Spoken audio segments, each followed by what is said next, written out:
Okay, so we're going to watch this absolutely fascinating video of Margarita Simonyan talking. The Russian Media Monitor has translated it for us. Thank you to the Russian Media Monitor.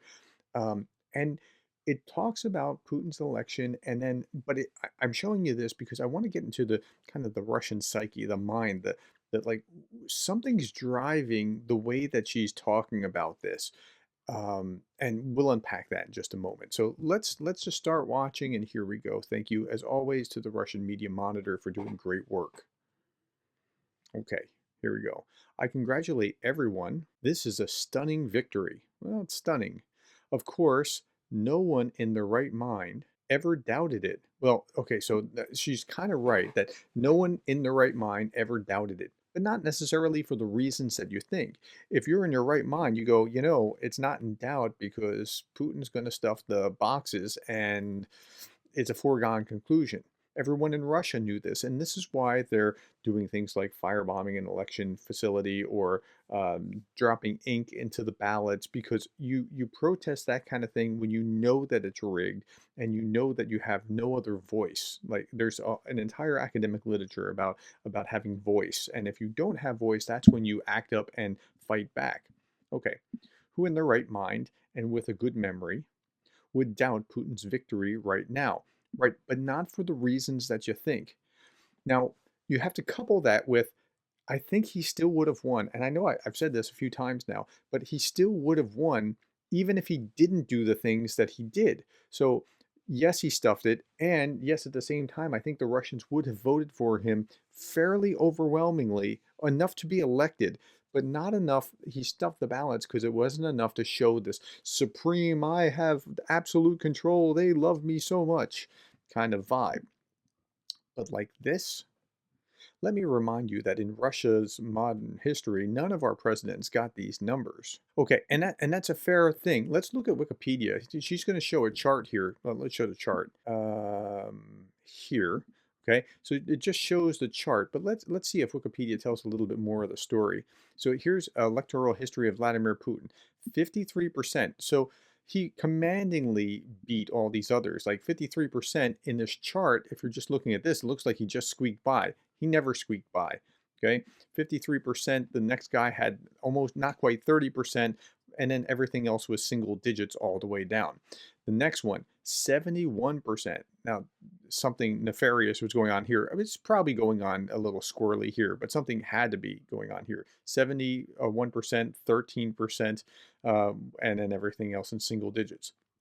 And then 2012 presidential election, 63%, 17 single digits. 2018, 76%. Now, 2018, going up from 63% to 76%, really, like, there was some crazy stuffing that created a lot of protests in 2018 that was pretty significant. And then here in 2024, going up from 76 to 88%, like he just had to win, and had to win with a huge turnout as well. Because look at the turnout differences here as well, 56,000 to 76,000 as like come on. All right. Anyway, let's go back to this and hear what she has to say, and listen for the angst in her voice about how Russia has been mistreated, because that's really what a lot of this amounts to. None of our presidents got these numbers, including Vladimir Vladimirovich Putin, during any of our elections. We've said it so much. We are different. Do you understand? Well, it's true. They are different. They're very different. And like they actually think that by showing this chart, it's proving to the world that there really is this crazy mandate for Vladimir Putin. And I think he would have won on his own, but he had to show that he's that much better. It's like little man complex, like the short guy that has to bulk up in order to because he's short already, so now he has to be like a big, like there's like this Napoleon complex or something going on. I don't know exactly what it is, but he thinks that the world will, at least the Russians, maybe the world, but at least the Russians will think, see, he's been elected in a landslide. Well, if it's a fake landslide, it's not really the same. When you terrorize us, it only unites us. Now, who's terrorizing them? The West. It's the opponents of Russia. It's the people that don't agree with what Russia is doing that are terrorizing them. Wait a minute. I think the Ukrainians might have a different perspective about this, that the Russians are actually doing the terrorism. So, okay, it only unites us. The more you terrorize us, the higher these percentages will be. Okay, so because the West is terrorizing, that's what's causing the numbers to rise so high for Putin? It's not really so, but that's the case that she's trying to make.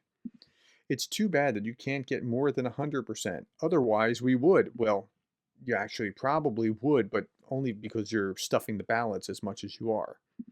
You morons, this is directly proportional to your pressure against us.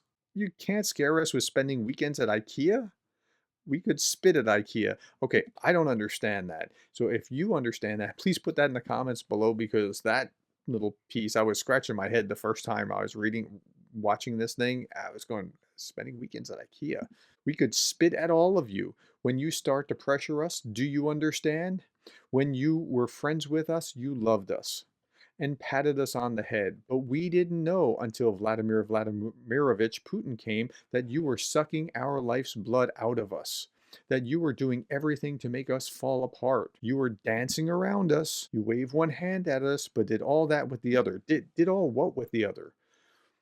What does she think that we, the collective other outside of Russia that doesn't like Russia, was actually doing to you? Oh, we were undermining you. We were trying to make you collapse. We were trying to destroy you.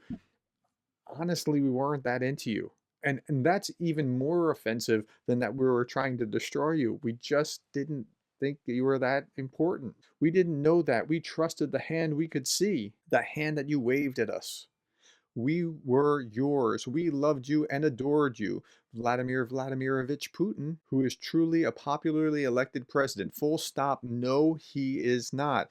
Yes, he would have been, except there was fraud in the election. Was there enough fraud to overturn the election? Probably not. But you've just denigrated the thing that you're saying is the thing that shows that he's legitimate by being fraudulent is defending the interests of our people. He is waging this fight, this resistance to your pressure. Now, she sounds a little conspiratorial, a little almost cult-like in the way that she talks about this, doesn't she?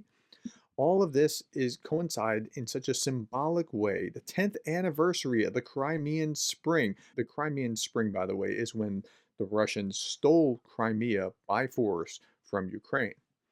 The 10th anniversary of jubilation and pride, the likes of which I've never experienced in my life. I anticipate experiencing the same jubilation and pride at some point in my life when we take back all Russian lands. Look, she's not even hiding it anymore. She's like saying very clearly, we're taking back all Russian lands, and that includes Ukraine. So if you think that you can make a deal with her, with the Russian state, which she's just a mouthpiece for, you can't. This is the way that they see this. Now, there's something driving this. I'm not a psychologist, but there's a real feeling of inferiority or inadequacy that drives this deeply.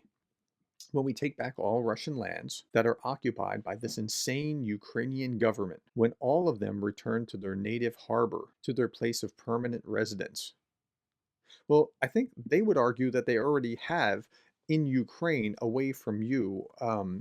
And it's not just the Ukrainian government, it's Ukrainian people, not just fighting on behalf of the Ukrainian government, but fighting for their own freedom and liberty.